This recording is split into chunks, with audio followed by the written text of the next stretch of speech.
J'espère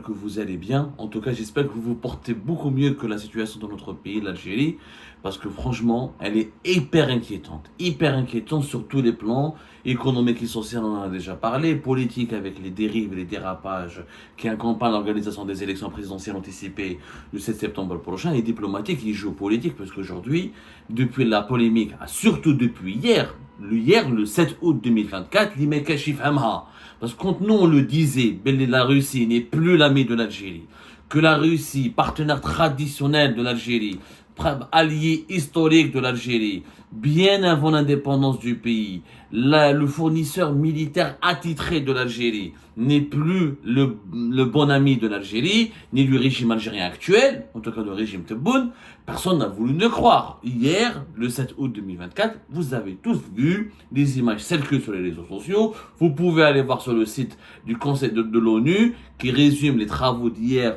d'une session spécialement organisé pour les droits des femmes et l'égalité du genre du Conseil de sécurité de l'ONU, où est le représentant officiel de la Russie, l'ambassadeur, le représentant permanent de la Russie auprès du Conseil de sécurité de l'ONU, a clairement attaqué l'Algérie, a clairement attaqué la boxeuse algérienne Imen Khalif. Vous allez me dire, mais Abdou, mais non, c'est un problème entre le Comité olympique international et la Russie, comme le Comité olympique international a exclu les athlètes russes et qu'il a voulu blacklister la Russie en l'empêchant de participer aux Jeux olympiques, comme la Fédération internationale de boxe, elle est monopolisée, dirigée et tenue par les Russes pro-Poutine, et Poutine règle ses comptes avec le Comité olympique international sur le dos de la boxeuse algérienne Imen Khalif. Ce n'est pas vraiment la vérité. La vérité est qu'il y a des divergences majeures entre l'Algérie et la Russie qui sont inédite dans l'histoire du pays. Inédite. C'est la première fois où la Russie et l'Algérie sont empreintes deux routes diplomatiques et géopolitiques totalement opposées. Ce qui se passe au Sahel, on l'oublie. La Russie arme, finance, soutient les putschistes militaires au Mali, au Niger et au Burkina Faso. Les systèmes politiques au Niger, les nouveaux régimes du Niger et du Mali avec lesquels nous partageons des frontières, soutenus par Ouagadougou, qui ont créé récemment, cet été en tout cas, la nouvelle alliance des États du Sahel, sont clairement, ils ont une politique anti-algérienne. L'Algérie m'a la naissance de l'alliance des États du Sahel, qui a été prononcée officiellement depuis le 26 juillet 2023, qui a été créé depuis le septembre 2023 et qui a été signé récemment à l'été. Donc, les nouveaux régimes ne veulent pas d'accord, ne veulent pas du rôle de l'Algérie dans la région. Ils ne veulent pas soutenir, ils ne veulent pas que l'Algérie. Alors l'Algérie est accusée surtout par le Mali. Et le Mali et le Niger, nous avons de très mauvaises relations avec le Niger. C'est beaucoup moins grave, mais avec le Mali, nous avons une crise extrêmement grave. Les séparatistes Touareg, l'alliance des groupes armés indépendantistes Azawad, qui veulent l'indépendance du Azawad, qui est soutenu par l'Algérie, sont combattus militairement, violemment, avec beaucoup d'acharnement par les militaires maliens, avec l'appui militaire des paramilitaires russes de Wagner, qui s'appelle Afrika Korps, depuis pas longtemps. Chefna, à la fin du mois de juillet, était combat extrêmement douloureux, extrêmement meurtrier. Les rebelles Azawad ont pillé les militaires russes de Wagner avec on parle de 84 morts et des prisonniers. C'était un bain de sang. La Russie a accusé les services de secret ukrainiens d'avoir aidé les rebelles Azawad. Est-ce que l'Algérie a laissé les services secrets ukrainiens travailler avec les Azawad?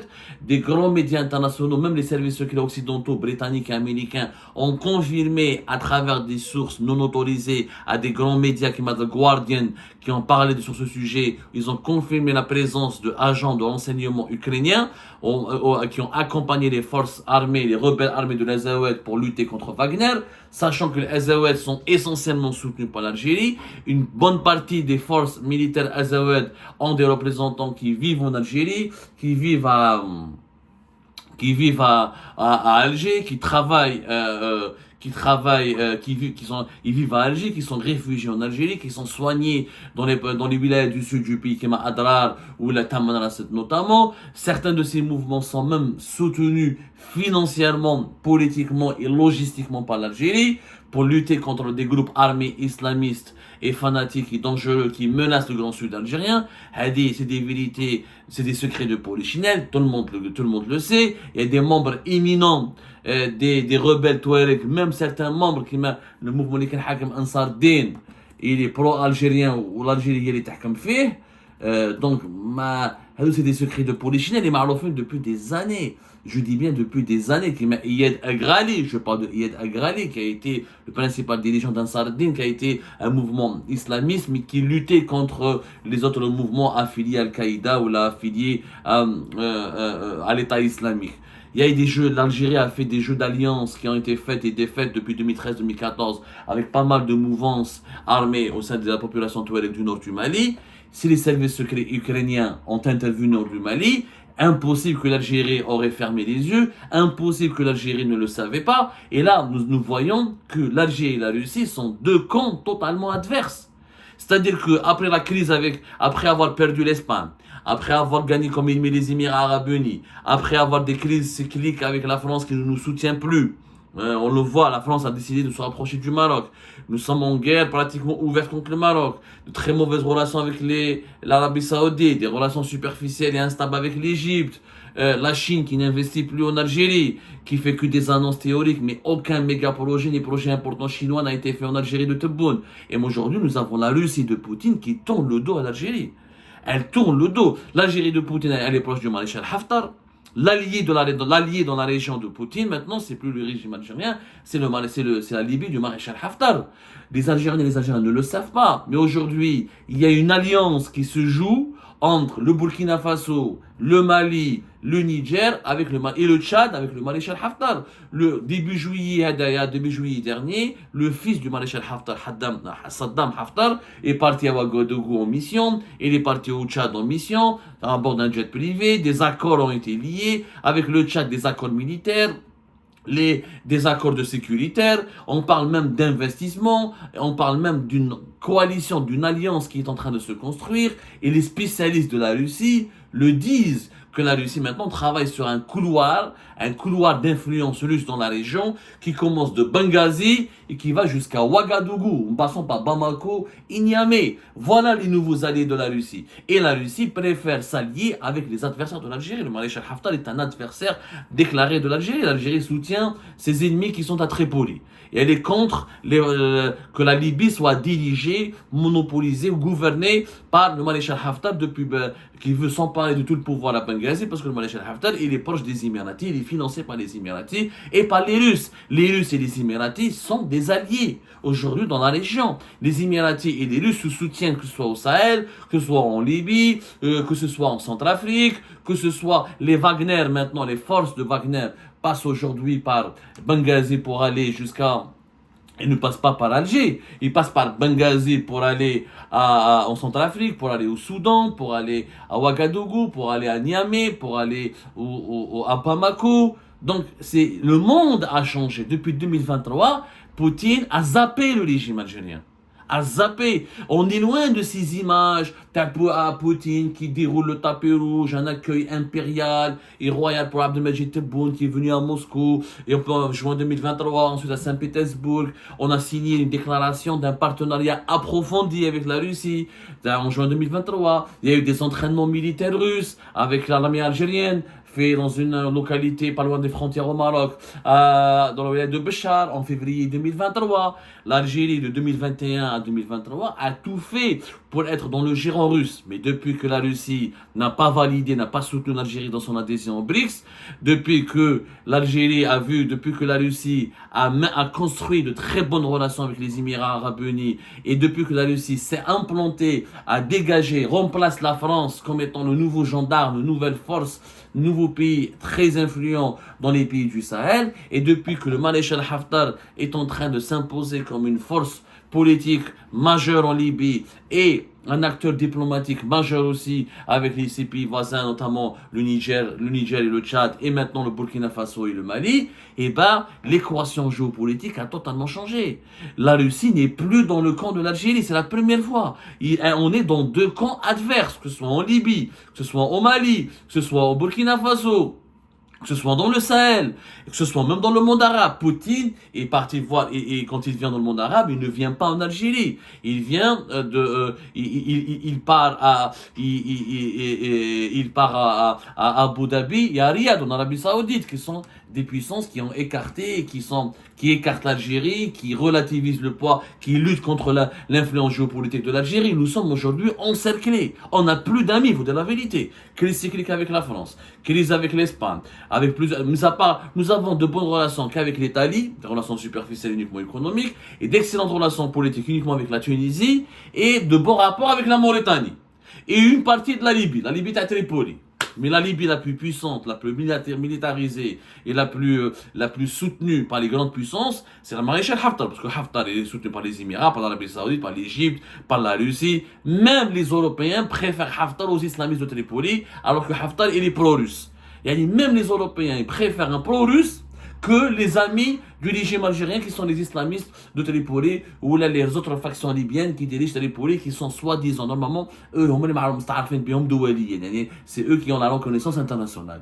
Et je m'attends frère. Elle dit depuis quand vous n'avez pas vu Sergei Lavrov faire une escale en Algérie? En février 2024, ça a été un symbole. Lavrov a fait escale à Casablanca, mais il n'a pas fait une escale à Alger. Il n'a pas fait escale depuis ça fait longtemps que la Russie n'a pas envoyé un haut officiel. Il y a eu le président de la Douma qui est venu récemment à Alger, mais voilà, c'était pas très cordial, c'était en fin juillet 2023, voilà, la Douma c'est pas le ministère des Affaires étrangères, c'est pas le Kremlin, c'est pas, voilà, les contrats d'armement entre l'Algérie et la Russie, on n'en parle plus. Moi, je parle à pas mal de sources militaires qui m'assurent que l'Algérie ne s'approvisionne plus comme avant auprès de la Russie. Il y a des problèmes de paiement, etc. pour régler certaines factures, mais même la Russie ne montre plus aucun empressement pour fournir des armes à l'Algérie. Donc, la Russie de Poutine n'est plus cet ami de l'Algérie. Et c'est la première fois. Ça, on a des problèmes. Il y a eu des mésententes. Bon, la chute de l'Union soviétique. Il y a eu des problèmes de négociation avec la dette russe au début du mandat de Bouteflika. Mais les rapports ont toujours été très cordiaux et jamais la Russie n'a soutenu un camp anti-algérien. Je rappelle que pour l'Algérie, la Russie était un partenaire historique. Le 26 juin 1956, c'est la Russie, c'est l'Union soviétique qui avait soutenu la première fois comme grande puissance l'inscription de la question algérienne à l'ordre du jour le Conseil de sécurité. Je rappelle que l'Union soviétique, c'était, avec l'Iran, les seuls qui ont voté en faveur de l'inscription de la question algérienne à l'ordre du jour à l'époque, 1956. Et ce que l'Union soviétique a fait après pour l'indépendance de l'Algérie, pour la reconnaissance de l'Algérie, la fourniture des armes, les coopérants russes, la coopération avec l'Algérie, pour la construction de l'Algérie indépendante. Mais l'armée algérienne, elle s'est faite, tout Chengreha, tous les grands dirigeants algériens militaires se sont formés en Russie. Il n'y en a pas un qui a pris les commandes d'une direction importante ou d'un corps stratégique au sein de l'armée algérienne qui n'est pas passé par une académie militaire à Moscou, à Saint-Pétersbourg ou là à Leningrad ou là dans les grandes villes russes. C'est une relation qui a toujours été extrêmement stratégique, extrêmement importante. Pour l'Algérie, elle a toujours voulu rééquilibrer et empêcher ou la stopper ou la, disons, relativiser ou la bloquer l'influence pro-occidentale dans la région, notamment à travers le Maroc et d'autres pays de la région, en s'appuyant sur l'influence russe. L'Algérie c'est l'arbitre, si vous voulez, grâce à son amitié avec la Russie, grâce à son partenariat renouvelé sans cesse avec la Russie, c'est elle qui a empêché l'Occident et l'Empire américain notamment de s'emparer de tout le Maghreb et de toute l'Afrique du Nord comme d'une bouchée de pain. Mais là, on échauffe, il y a des divergences majeures. Pourquoi il y a des divergences? Parce que Tebboune a compris, plutôt que Vladimir Poutine, il a compris que Tebboune n'était pas fiable. Tebboune, une fois il est alors 2020-2022, il se rapproche de la Russie. Quand il voit que les BRICS ne veulent pas de lui et que la Russie ne peut pas lui fournir de quoi intégrer les BRICS, il se retourne quand la Russie se rapproche des Occidentaux. Un jour il est ami avec Moscou, demain il est ami avec Paris, Après-demain, un jour, il est contre Washington. Il vient en 2023, il vient à Moscou, Saint-Pétersbourg. Il soutient Poutine. Il insulte l'Occident. Le lendemain, il se rapproche de l'Occident. Il envoie des délégations à Washington, etc. Il rencontre l'ambassadrice américaine et il se rapproche de la France. Il signe un partenariat stratégique avec Paris. Poutine, n'est pas fiable. Il a compris dès le départ que Poutine voulait il utilisait la Russie, il utilisait la Moscou pour faire peur à l'Occident, pour arracher des avantages à l'Occident. Il a arraché des avantages sur la question du gaz. Quand l'Union européenne a sanctionné les Russes, elle a cherché d'autres fournisseurs, c'est l'Algérie qui est venue à la rescousse de certains pays européens comme l'Italie, qui ont pratiqué une politique anti-russe. Sur le gaz, on a toujours été leur concurrent. On n'a jamais fait un accord avec la Russie pour essayer de faire plier l'Europe. Ensuite, s'il n'y avait pas la visite importante, Tebboune, il a utilisé son rapprochement avec Moscou pour obliger Emmanuel Macron à venir à Alger et à traiter avec l'Algérie et à considérer l'Algérie comme son allié le plus important au détriment du Maroc. On va dire que le Sahel, d'un côté, l'Algérie se considère la Russie comme son ami, mais sur le terrain, le Sahel, elle est contre le déploiement des forces Wagner, elle soutient les séparatistes Touareg qui empêchent le gouvernement malien soutenu par la Russie de s'assurer du contrôle de l'intégrité territoriale de son pays. Elle agit très mal, elle agit très mal avec les militaires du Niger. Elle est restée proche des thèses de la France et des thèses occidentales elle n'a pas soutenu les efforts de la Russie pour s'installer dans la région du Sahel et pour pacifier le Sahel. Donc, Poutine, Tebboune, il joue un double jeu. Marahouch, il n'était pas sincère avec la Russie. D'ailleurs, Tebboune n'a été sincère ni avec la Russie ni avec la Chine. C'est pour ça qu'ils ne nous ont pas soutenus, ils n'ont pas voulu de nous au sein des BRICS, parce que Chevauvet est un homme instable. Un jour il est pro-Occident, un autre jour il est plus pro-Russie, pro-Chine, même pas dire il est vers l'Occident. En fait, Tebboune, vous cherchez juste, il fréquente que les pays ou les dirigeants qui lui accordent un peu de prestige, qui lui déroulent le tapis rouge, qui essayent de lui satisfaire son ego. Chevauvet, c'est un dirigeant égocentrique, il n'a pas de projet de société, il n'a pas une vision géopolitique intéressante, il n'a pas un projet pour la région, et c'est pas un leader réellement, c'est pas un leader intelligent. Donc Poutine l'a zappé. Il préfère Maréchal Haftar, il préfère MBZ, Mohamed Ben Zayed Al Nahyan, il préfère les militaires maliens, les militaires du Niger. Mais nous avons perdu cette amitié avec la Russie. Aujourd'hui, qui est notre ami? Et là, les États-Unis, on s'est rapprochés d'eux, les États-Unis sont toujours été pro-marocains. Ils ne seront jamais pro-algériens au détriment du Maroc. Bon, les États-Unis n'ont pas intérêt qu'il y ait une guerre entre l'Algérie et le Maroc, on l'a expliqué. Les États-Unis veulent juste de la paix, veulent un rapport équilibré entre les deux pays. Mais ils n'ont jamais été pro-algériens, ils ne le seront jamais. Et ils vont toujours préférer les intérêts marocains les intérêts des pays européens aux intérêts algériens. Mais aujourd'hui, c'est qui notre ami? On s'est disputé avec tout le monde. On a perdu nos partenaires, on a perdu les bonnes relations avec tout le monde. L'Algérie a toujours été respectée par l'Occident parce que l'Occident avait toujours peur que l'Algérie soit une base arrière russe. Aujourd'hui, l'Occident a compris que Poutine a zappé l'Algérie et la base arrière russe, ça sera la Libye de Haftar. Donc aujourd'hui, on fait peur à personne. On n'a plus d'alliés. Qui va nous vendre des armes? Est-ce que les États-Unis vont nous vendre des armes? Comme la Russie? Jamais de la vie. Ils nous donneront jamais les avions les plus supersoniques, etc. Ils vont nous jamais... D'abord, on ne peut pas passer d'un fournisseur traditionnel historique qui est la Russie. Durant des décennies, on avait entre 80 et 90% de nos armes venaient de Russie. On ne peut pas remplacer cet approvisionnement militaire russe par un approvisionnement militaire américain en quelques années. Ça va créer des dérèglements et ça va déstructurer le fonctionnement de l'armée algérienne. Et d'ailleurs, les dirigeants militaires algériens n'en veulent pas. Ils sont d'accord pour diversifier les partenariats et les fournisseurs, mais pas de zapper le partenariat russe, le fournisseur russe. Aujourd'hui, رانا في مشاكل كبار. اليوم le régime Tebboune حطنا dans une situation extrêmement compliquée. La polémique d'Ayman Khalif et les attaques de la Russie démontrent quoi? Dévoilent que la Russie est en train de dire clairement l'Algérie ce n'est plus mon ami, ce n'est plus mon allié traditionnel, on n'est plus amis, on n'est plus dans le même camp, on est dans deux camps totalement adverses. Et aujourd'hui, pour la Russie de Poutine, l'Algérie de Tebboune est un adversaire, est un pion. قالوها un peu qui قالها البارح لو واش معناتها الميساج politique. Parce que derrière l'affaire Ayman Khalif, il y a un agenda politique qui تقول باللي انت l'affaire Ayman Khalif c'est un boxeur qui violente les femmes et ça c'est l'exemple de l'influence des lobbies du LGBT que le monde occidental veut imposer au monde entier. Ça veut dire que l'Algérie, elle est un pion de l'Occident. Le message subliminal, il est clair. On ne veut pas d'un pion de l'Occident dans la Légion. Et là, on est dans une grosse merde, parce qu'ils ne s'entendent pas avec l'Occident réellement. On se disputait avec la France, avec l'Espagne, des rapports superficiels avec les États-Unis, on n'a pas conclu réellement de deal, de partenariat important, puisque les États-Unis d'Amérique, pour que les Américains soutiennent, protègent, ou accordent de l'aide, construisent des relations extrêmement solides avec l'Algérie, ils ont toujours exigé comme condition un rapport de paix, de bon voisinage avec le Maroc. Le régime Tebboune ne veut pas de bons rapports de voisinage et de paix avec le Maroc. Donc, qu'est-ce qu'il veut le régime Tebboune? On ne sait pas. Il gesticule, il provoque des crises avec tout le monde, il s'isole, et aujourd'hui, il ne reste que la Mauritanie et la Tunisie.